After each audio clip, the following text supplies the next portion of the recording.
Haleluya, haleluya. Shalom. Saudara yang dikasihi Tuhan, apa kabar saudara hari ini? Kiranya berkat, sukacita, pemeliharaan Tuhan nyata bagi setiap kita dan menyertai kita semuanya. Amin. Ya, puji Tuhan. Berjumpa dengan saya Pastor Anton Pranata Situmorang dalam acara renungan Sahabat. Satukan hati bagi Tuhan. Haleluya.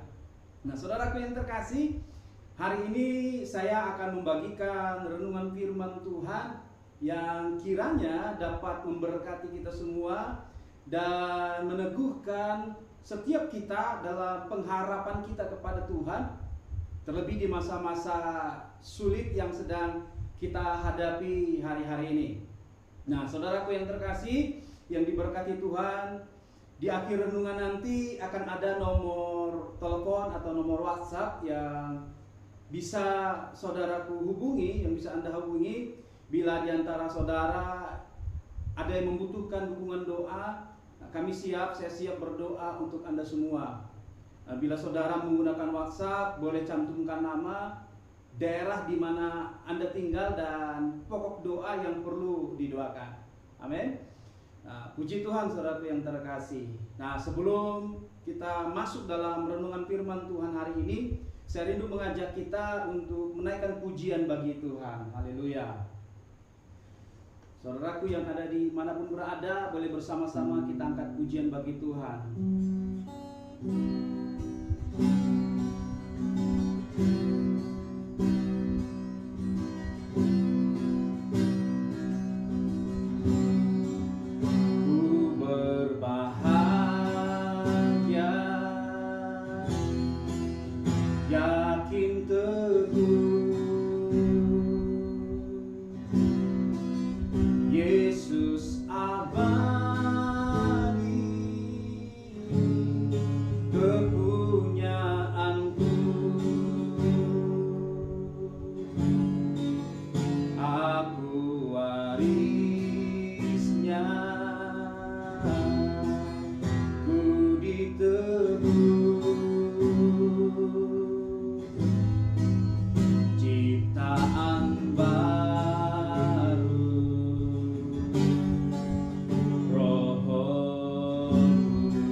kami bersyukur, terima kasih Tuhan. Sebentar kami mau merenungkan kebenaran firman-Mu. Engkau mengurapi setiap kami, bahkan setiap umat-Mu yang mendengarkan kebenaran firman Tuhan. Hamba-Mu juga yang akan menyampaikannya, biar kiranya hikmat yang daripada Tuhan saja. Dan setiap kebenaran firman Tuhan yang disampaikan boleh menguatkan dan meneguhkan setiap kami. Terpuji nama Tuhan. Kami bersyukur, kami berdoa, kami siap mendengar firman-Mu, belajar firman-Mu. Dalam nama Yesus Kristus kami berdoa dan bersyukur. Haleluya. Amin, amin, amin, amin. Haleluya, puji Tuhan.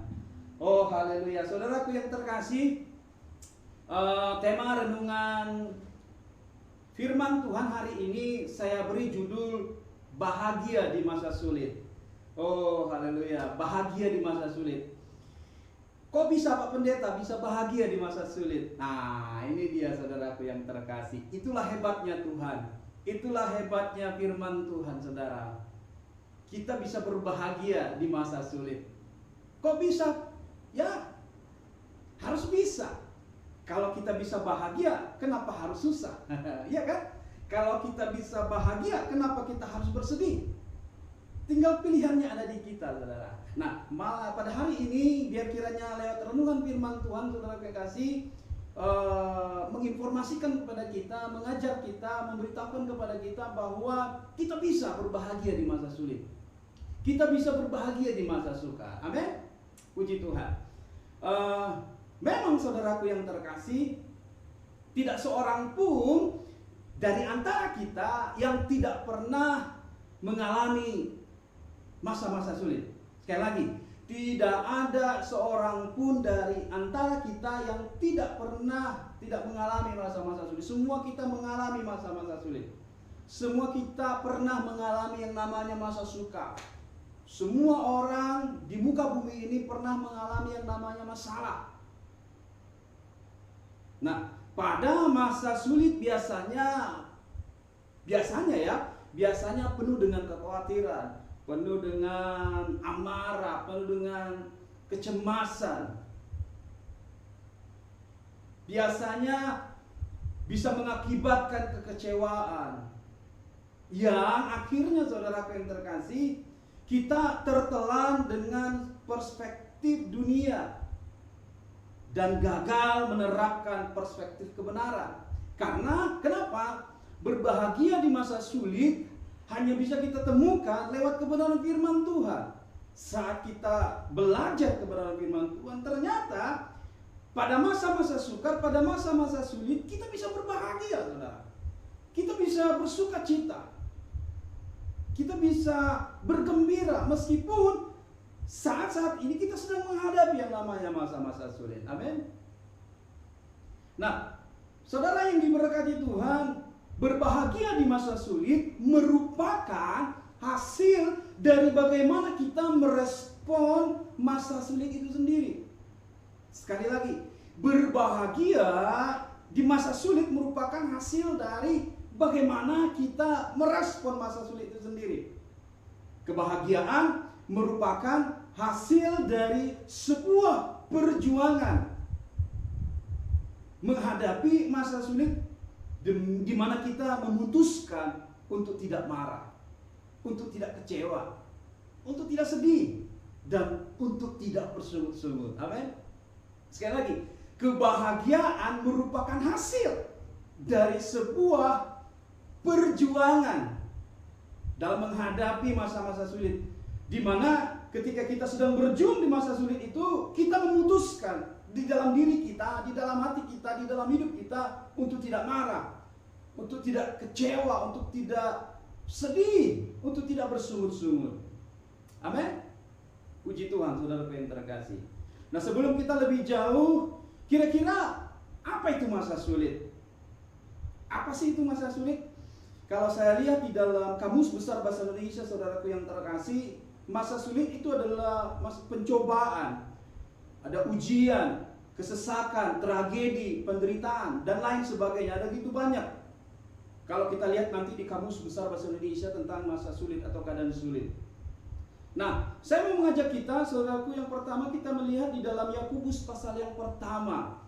Yakobus pasal yang pertama ayat yang ke-12, di mana di situ kita bisa melihat, saudaraku yang terkasih, firman Tuhan berbunyi begini, saya bacakan buat kita. Berbahagialah orang yang bertahan dalam pencobaan, sebab apabila ia sudah tahan uji, ia akan menerima mahkota kehidupan yang dijanjikan Allah kepada barang siapa yang mengasihi Dia. Haleluya. Sekali lagi saya bacakan buat kita. Berbahagialah orang yang bertahan dalam pencobaan. Amin. Berbahagia orang yang bertahan dalam pencobaan. Sebab apabila ia sudah tahan uji, ia akan menerima mahkota kehidupan yang dijanjikan Allah kepada barang siapa yang mengasihi Dia. Nah, saudaraku yang diberkati Tuhan, kalau saya merenungkan, ada 3 hal di dalam masa ujian, masa pencobaan atau masa sulit yang seringkali terjadi dalam kehidupan ini. Ada 3 faktor penyebabnya.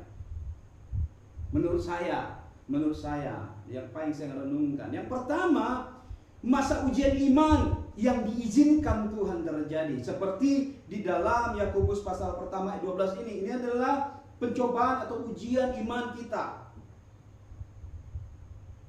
Nah, bisa seperti ini.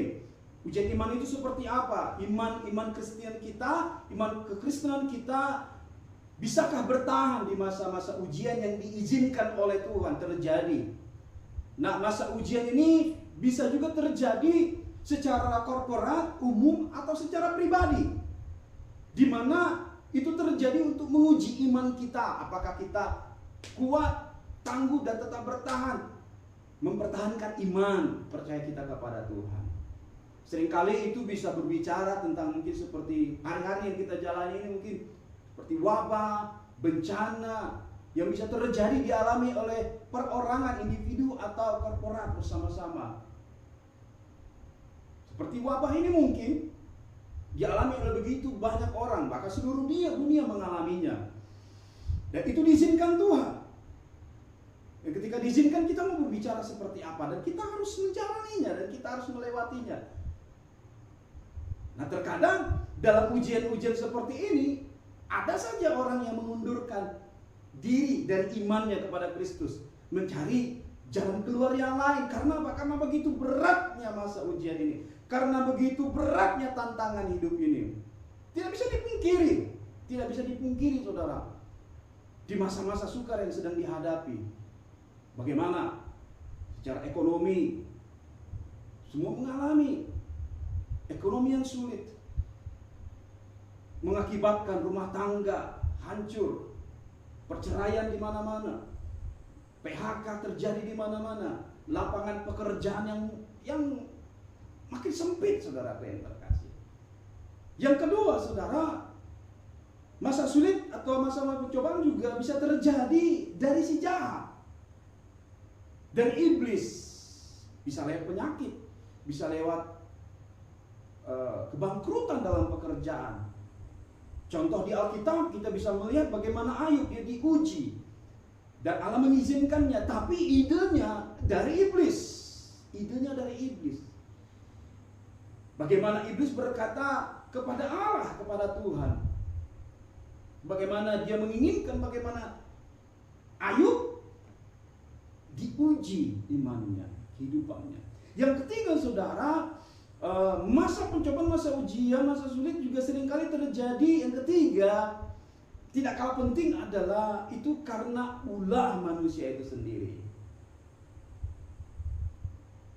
Ulah manusia itu sendiri akibat dari apa? Kebodohannya, kesombongannya, egonya, kenakalannya, dan hal yang lain sebagainya yang diakibatkan, yang dimulai dari manusia itu sendiri. Ya. Jadi 3 hal ini, saudara, seringkali bisa terjadi dan kita harus bisa melihatnya. Tapi saudaraku yang terkasih, apapun kondisi yang melatar belakangi masa sulit yang kita hadapi, Saudara yang terkasih, pastikan. Nah, ini dia. Pastikan bahwa kita dapat menyikapinya dengan benar. Amin. Kita dapat menyikapinya dengan benar. Apapun kondisinya, apapun yang melatar belakangi itu, apakah itu ujian iman yang Tuhan izinkan lewat terjadi dalam kehidupan kita, apakah itu dari kuasa kegelapan, iblis, bahkan dari kebodohan kita, ya tentunya bertobat ya, bertobat kalau itu karena kesalahan kita, karena kebodohan kita, dan kita berbalik kepada Tuhan. Itu penting, itu yang terpenting dari semuanya. Namun, saudaraku yang terkasih, dari hal itu, apapun yang melatar belakanginya, saudaraku yang terkasih, kiranya kita dapat menyikapinya dengan benar.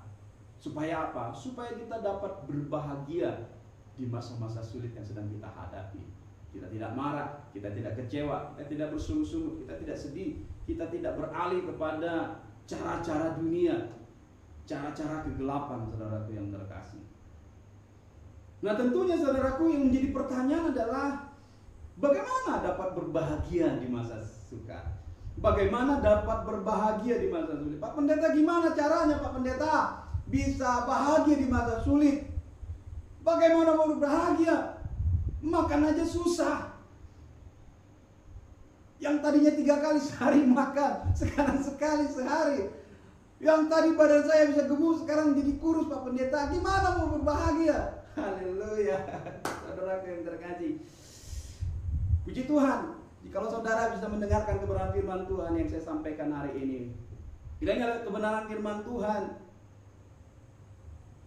dari kebenaran firman Tuhan yang disampaikan hari ini, saudaraku, Anda bisa menangkap apa yang menjadi kebenaran firman Tuhan untuk engkau dan saya lakukan ketika kita sedang menghadapi masa-masa sukar dan masa-masa sulit. Tentunya saudara, tidak untuk menunjukkan kekuatan kehebatan kita, tapi di sini kita bisa melihat bagaimana Tuhan bisa bekerja dan memberikan kita penghiburan. Seperti lagu tadi, saudara, berbahagia yakin teguh, Yesus abadi kepunyaanku. Aku bernyanyi bahagia, memuji Yesus selamanya. Amin.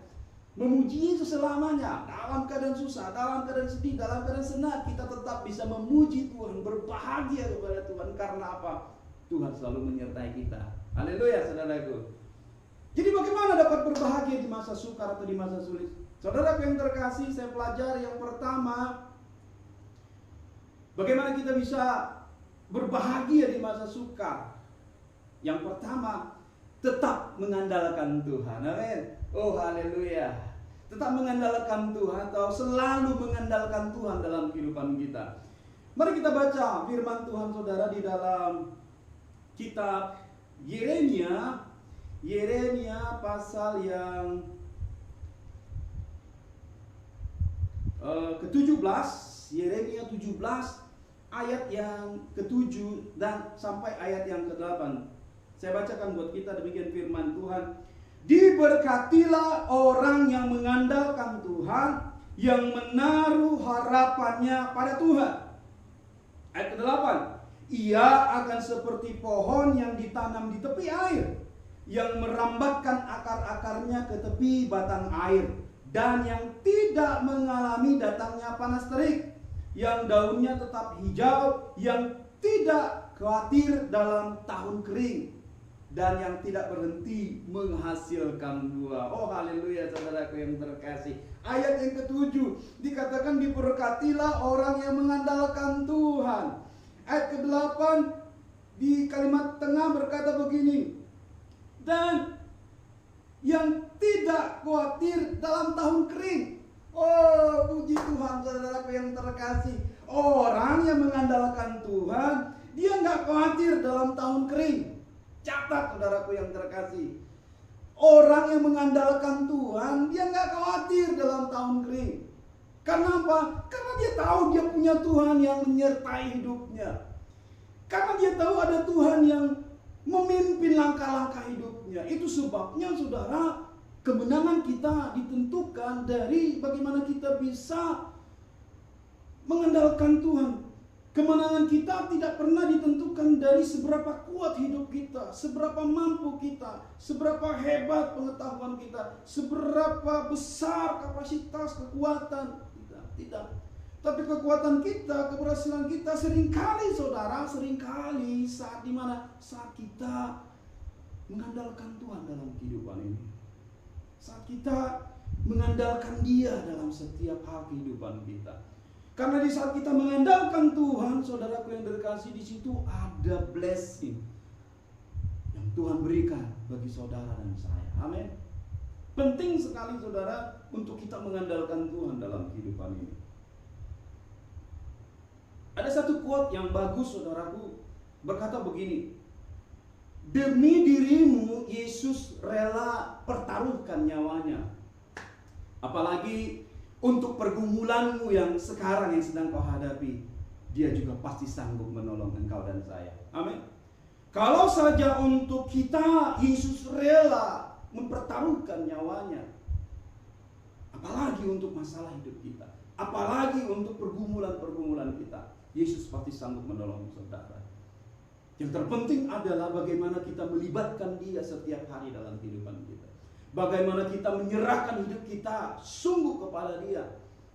Bagaimana kita membangun hidup kita melekat kepada Tuhan. Saat kita datang kepada Tuhan itu menandakan sebuah pengertian kita mengharapkan Dia hadir di setiap waktu kehidupan kita. Menjadi sebuah hal yang mustahil kalau Tuhan bekerja, kalau kita ingin Tuhan bekerja dalam kehidupan kita, kalau kita tidak pernah datang, atau kalau kita jarang membangun satu kehidupan yang melekat kepada Tuhan. Karena apa? Karena Tuhan tahu siapa yang akan Dia tolong. Karena Tuhan tahu siapa anak-anaknya. Karena Tuhan tahu siapa yang mengasihi Dia. Bukti orang yang mengasihi Dia adalah orang-orang yang selalu membangun hidupnya, membangun kehidupannya terus melekat kepada Tuhan. Amin. Jadi yang pertama, saat kita mengandalkan Tuhan, firman Tuhan berkata bahwa justru dikatakan Ia akan seperti pohon yang di tepi air, ditanam di tepi air, yang merambatkan akar-akarnya ke tepi batang air. Jadi saudaraku, diumpamakan bahwa ketika kita mengandalkan Tuhan, kita seperti sebuah pohon yang menerima asupan nutrisi, vitamin, kehidupan dari sumber. Dari sumber makanan yang dibutuhkan oleh pohon tersebut. Sama halnya dengan kita saudara. Saat kita datang kepada Tuhan, saat kita mengandalkan Tuhan, saat kita mencari Tuhan dan kita menemukan Dia, kita menemukan hal-hal yang kita perlukan dalam kehidupan ini. Apa sih? Ya itu tadi, sukacita, damai sejahtera, kekuatan, kesanggupan menjalani hari-hari ini. Karena kekuatan yang kita perlukan untuk menjalani hari-hari ini, untuk kita dapat berbahagia, untuk dapat kita bersukacita dalam masa-masa sukar, masa-masa sulit ini, hanya bisa kita temukan di dalam Tuhan. Pastikan saudara, hanya bisa kita temukan di dalam Tuhan. Amin. Itu yang pertama saudara. Yang kedua, bagaimana supaya kita bisa berbahagia di masa-masa sulit, di masa-masa sukar. Yang kedua adalah jalani hari demi hari dengan bersyukur saudara. Oh haleluya.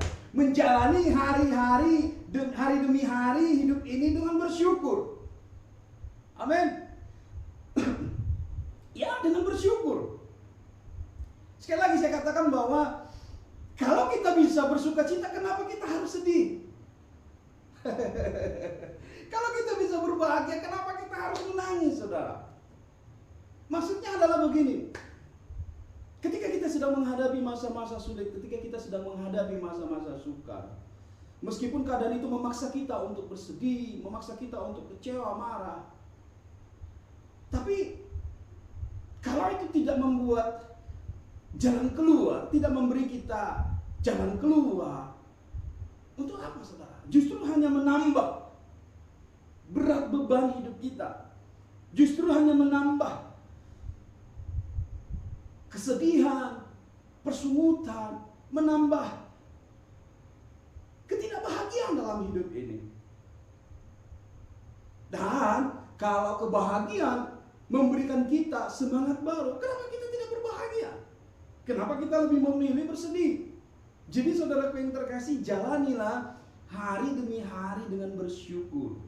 Firman Tuhan katakan di dalam Matius pasal yang keberapa? Pasal yang ke-6. Apa? Kesusahan sehari, cukuplah sehari, sebab esok punya kesusahannya sendiri. Artinya apa? Jangan tambahi beban hari ini dengan beban yang esok hari. Padahal esok hari belum kita jalani, tapi bebannya sudah kita ambil dan kita taruh di beban hari ini. Benar tidak? Ya. Jadi untuk apa? Jalani hari ini dengan bersyukur tentunya, dengan bersyukur. Karena apa saudaraku yang terkasih? Karena saat kita bersyukur merupakan perspektif kebenaran, cara pandang kebenaran. Dan dunia tidak mengajarkan yang demikian. Dunia nggak ngajarin saudara. Dunia tidak pernah mengajarkan kita untuk bersyukur ketika kita dalam masa sukar, ketika kita dalam masa sulit. Tapi firman Tuhan yang mengajar kita bahwa saat kita dalam masa-masa sulit, kita diminta untuk terus bersyukur kepada Tuhan. Amin. Hanya kebenaran yang mengajarkan ini. Pertanyaannya, kenapa bersyukur? Karena dengan bersyukur kita akan memperoleh kekuatan ataupun kesanggupan untuk menghadapi hari yang penuh dengan kesulitan. Kenapa dengan bersyukur? Dengan bersyukur hati kita akan dipenuhi dengan damai dan ketenangan yang dari Tuhan. Dengan bersyukur hidup kita akan dikuasai dengan atmosfer kebahagiaan. Dengan bersyukur memampukan kita untuk melihat peluang atau solusi dalam menghadapi masa-masa sulit, dalam menghadapi masalah-masalah. Mazmur 138 berkata begini, saudara yang terkasih, firman Tuhan berkata, Mazmur 138 ayat yang pertama sampai ayat yang ketiga, firman Tuhan berkata begini, aku hendak bersyukur kepadamu dengan segenap hatiku di hadapan para Allah, aku akan bermazmur bagimu, aku hendak sujud ke arah bait-Mu yang kudus dan memuji nama-Mu. Oleh karena kasih-Mu dan oleh karena setia-Mu, sebab Kau buat nama-Mu dan janji-Mu melebihi segala sesuatu. Ayat ketiga, pada hari aku berseru atau pada hari aku bersyukur kepadamu, Engkau pun menjawab aku. Engkau menambahkan kekuatan dalam jiwaku. Amin. Ya, ayat ketiga berkata bahwa saat aku berseru atau saat aku bersyukur, saat aku memuji-Mu, saat aku bersuka cita, saat aku berharap kepadamu, Engkau pun menjawab aku dan Engkau menambahkan kekuatan dalam jiwaku. Oh haleluya. Di mana kita bisa temukan hal yang demikian saudara? Dunia tidak memberikan, tidak sanggup dan tidak bisa memberikan itu. Tapi Tuhan sanggup memberikan itu kepada kita. Sebab sekali lagi di saat kita bersyukur, kita memperoleh kekuatan yang daripada Tuhan dan memampukan kita untuk berbahagia di masa-masa sulit. Di saat kita bersyukur kepada Tuhan, dengan bersyukur saudaraku yang terkasih, kita bisa melihat, kita boleh menerima damai dan ketenangan daripada Tuhan saudara. Sehingga ketika kedamaian, ketenangan daripada Tuhan, kita bisa berpikir dengan jernih saat kita sedang menghadapi masalah atau situasi yang sulit. Dan akhirnya saudara memampukan kita untuk bisa melihat peluang dan solusi dalam setiap masalah yang sedang kita hadapi. Amin. Jadi yang pertama tadi, kita bersyukur, kita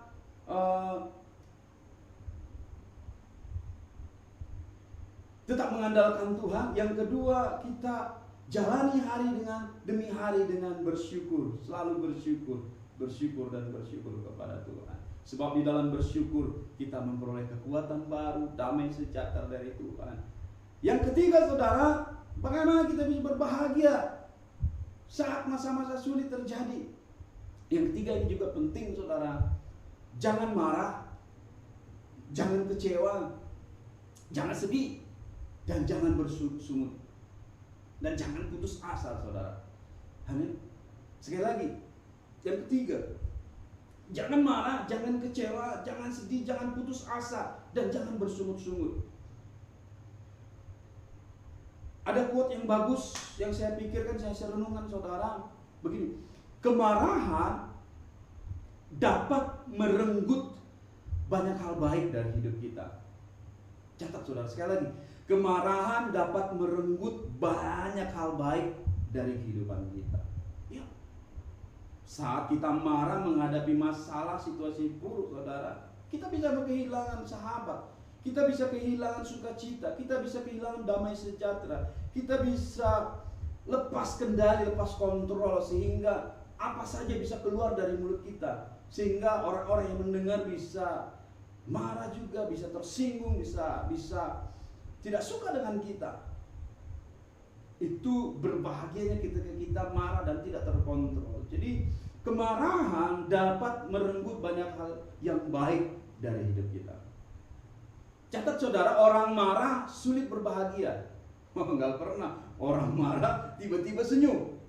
Gak bisa saudara, gak bisa. Di mana ceritanya? Orang yang tadinya marah, wajahnya sangat, hatinya panas, tiba-tiba bisa berbahagia. Gak bisa tiba-tiba bisa senyum. Gak bisa saudara. Harus tenang dulu, minum air putih dulu, haleluya.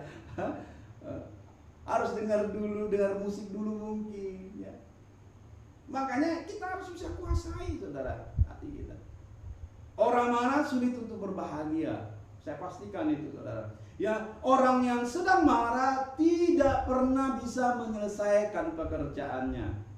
Orang yang sedang marah tidak akan pernah bisa menyelesaikan masalahnya. Orang marah jauh dari berkat saudara. Iya, orang marah jauh dari berkat. Contohnya, tetangga datang nih, mau bawa berkat. Iya kan? Tetangga datang mau bawa berkat, bawa saksam. Haleluya, bawa saksam. Karena mereka lagi masa itu itu apa itu? Betit gitu kan? Mereka lagi masa saksam, mereka lagi bersukacita, tetangga lagi berbahagia begitu. Dia ingat kita. Aku mau kasih dulu tetanggaku, Pak. Udah lama aku nggak kasih dia. Kayaknya waktu dia terima ini banyak makan dia nanti. Haleluya. Kerja dia datang bawa satu mangkok saudara. Banyak itu. Kalau di Lapa itu harganya satu mangkok bisa 50.000. Ya dibawa kan. Tiba-tiba belum nyampe di rumah didengar kita lagi marah-marah. Ya nggak tahu marah mungkin sama istri atau marah karena apa tidak tahu. Tapi yang penting didengar marah-marah. Teriak-teriak, banting sana, banting sini. Karena didengar marah-marah, ketakutan. Tetangganya yang bawa makanan tadi ketakutan, saudara. Nggak jadi. Daripada nanti yang ku bawa ini malah nggak dimakan, sayang betul. Mendingan ku habisin katanya kan. Dia bawa pulang lagi, nggak jadi, saudara. Aduh, alamak, nggak jadi dapat berkat. Nggak jadi makan daging dia, saudara. Kenapa? Karena marah. Jadi orang marah jauh dari berkat. Itu sebabnya jangan marah-marah. Dan seringkali orang marah itu suka ngancurin barang, saudara. Suka hancurin barang. Jadi berkat-berkat jadi sia-sia, saudara. Jadi jangan marah. Dalam menghadapi masalah, dalam menghadapi situasi sulit, jangan marah, jangan kecewa, jangan putus asa, jangan bersungut-sungut. Lihat bangsa Israel pada waktu itu, saudara. Mereka bersungut-sungut. Oh Tuhan, kenapa kau bawa kami begini begitu? Oh Tuhan, kau mau bawa kami untuk mati di sini di padang gurun ini. Lebih enak kami dulu di Mesir, bisa makan ini. Ada bawang bombay, ada bawang ini, bawang itu, saudara. Nah, Tuhan marah, mereka bersungut-sungut.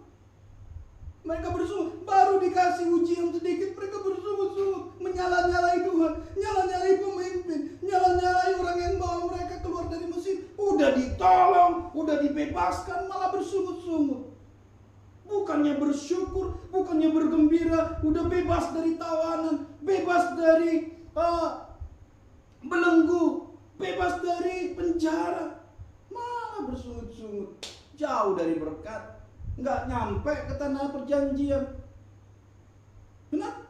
Ya saudaraku. Jadi jangan marah, jangan kecewa, jangan putus asa. Bangun sesuatu yang baik, sukacita, bersyukur. Amin. Engkau pasti akan mengalami kebahagiaan di saat masa-masa sulit itu terjadi. Yang keempat, saudara, yang terakhir, bagaimana supaya kita bisa berbahagia saat menghadapi masa-masa sulit, masa-masa sukar. Berpikirlah dengan benar. Berpikirlah dengan benar. Mulai memilah masalah sesuai kadar dan prioritasnya.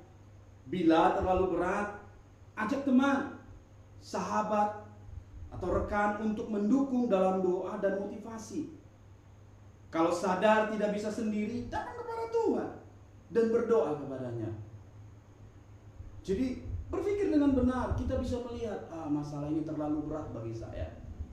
Anda cari teman yang bisa dipercaya, Anda cari sahabat yang bisa mendukung saudara, yang bisa menjaga kerahasiaan mungkin kalau itu sebuah masalah dalam hal pribadi. Kalau engkau tidak mendatang kepada yang lain, datang kepada Tuhan. Minta, akui kepada Tuhan bahwa engkau tidak sanggup menghadapinya. Jadi mulai berpikir dengan benar. Jangan berpikir dengan cara yang salah. Puji Tuhan, amin. 4 hal ini kiranya memampukan kita bisa berbahagia saat di masa-masa sukar atau masa-masa sulit dalam kehidupan kita. Nah, sebagai penutup saudaraku yang diberkati Tuhan, kita buka Amsal pasal yang ke-24. Amsal pasal yang ke-24 ayat yang ke-10. Firman Tuhan begini, saudara. Jika engkau tawar hati pada masa kesesakan, kecillah kekuatanmu. Oh, haleluya. Jika engkau tawar hati pada masa kesesakan, kecillah kekuatanmu. Jadi kalau kita tawar hati saat masa sulit, saat masa kesesakan, kita nggak ada kekuatan, saudara. Itu yang dimaksud tadi di awal-awal. Kalau kita tawar hati, aduh masalah lagi, aduh begini, aduh begitu, nggak kuat lagi, aduh gimana? Kita nggak ada kekuatan, kita nggak ada kesanggupan untuk melewatinya, saudara. Nah, kalau dibalik, kalau saya balik nih ayat ini, kalau saya balik ini kalimatnya, saya katakan begini: jika engkau bersuka cita pada masa kesesakan, besarlah kekuatanmu. Oh, amin, amin. Katakan amin, saudara. Jika engkau bersuka cita pada masa kesesakan, besarlah kekuatanmu. Oh, haleluya, puji Tuhan. Jadi saudaraku, masa sulit terjadi bukan tanpa maksud. Ya, kalau kita renungkan baik-baik, sebenarnya masa sulit terjadi bukan tanpa maksud. Terkadang dia hadir atau diizinkan terjadi untuk membentuk kita menjadi pribadi yang tangguh. Sebab dari masa sulitlah karakter yang kuat terbentuk. Bila engkau cemas melihat ketidakpastian hari esok, lihatlah kasih setia Tuhan di hari-hari yang lalu. Sekali lagi saya bacakan buat kita. Bila engkau cemas melihat ketidakpastian hari esok, lihatlah kasih setia Tuhan di hari-hari yang lalu. Jadi saudaraku yang terkasih, jangan tawar hati, engkau pasti menang. Jangan menyerah, mahkota kemenangan menantimu, seperti dalam Yakobus pasal yang pertama ayat 12 tadi. Janganlah berhenti kalau capek, berhentilah kalau sudah sampai. Berserahlah kepada Tuhan, percayalah kepadanya, maka ia akan bertindak. Amin. God bless you always. Tuhan Yesus memberkati kita semua. Kiranya berkat Tuhan, lewat kebenaran firman Tuhan meneguhkan engkau dan saya hari ini. Puji Tuhan. Tuhan Yesus memberkati. Mari kita berdoa. Tuhan, kami berterima kasih kepadamu atas kebenaran firman Tuhan yang sudah kami dengar hari ini. Hamba-Mu berdoa kepada setiap umat-Mu yang menyaksikan acara ini, kiranya Tuhan memberkati hidup mereka dimanapun mereka berada, dalam situasi apapun yang sedang mereka hadapi. Mungkin juga ada di antara mereka yang sedang menghadapi masa-masa sulit, masa-masa sukar. Hamba berdoa Tuhan hadir memberikan kemenangan, kekuatan untuk mereka bisa berkemenangan bahkan berbahagia di masa-masa sulit ini. Biar kiranya Tuhan mereka tetap mengandalkan Tuhan. Kami semua mengandalkan Tuhan. Kami dapat bersyukur dalam menjalani hari-hari yang kami lewati. Dan kami tidak marah, kami tidak kecewa, putus asa, bersungut-sungut, bersedih. Dan kami terus bisa belajar berpikir dengan benar, sehingga semua hal itu memampukan kami untuk bisa berkemenangan dan berbahagia di masa-masa sulit yang sedang kami hadapi. Terima kasih Bapa, aku berdoa mereka yang sakit, Engkau tolong dengan kuasa-Mu menyembuhkan hidup mereka. Mereka yang berbeban berat, Tuhan beri kelegaan, kelepasan dan kemenangan. Keluarga demi keluarga Tuhan memberkati. Anak-anak Tuhan memberkati. Terima kasih Bapa, mereka yang membutuhkan pekerjaan, Tuhan bela dan tolong buka lapangan pekerjaan untuk mereka bisa bekerja dan menerima hasil dari jerih payah mereka. Kami bersyukur, terima kasih Tuhan. Terpujilah nama-Mu. Di dalam nama Tuhan Yesus, biar segala kemuliaan, hormat, syukur hanya kepada Tuhan saja. Dalam nama Yesus Kristus kami berdoa bersyukur. Haleluya. Amin.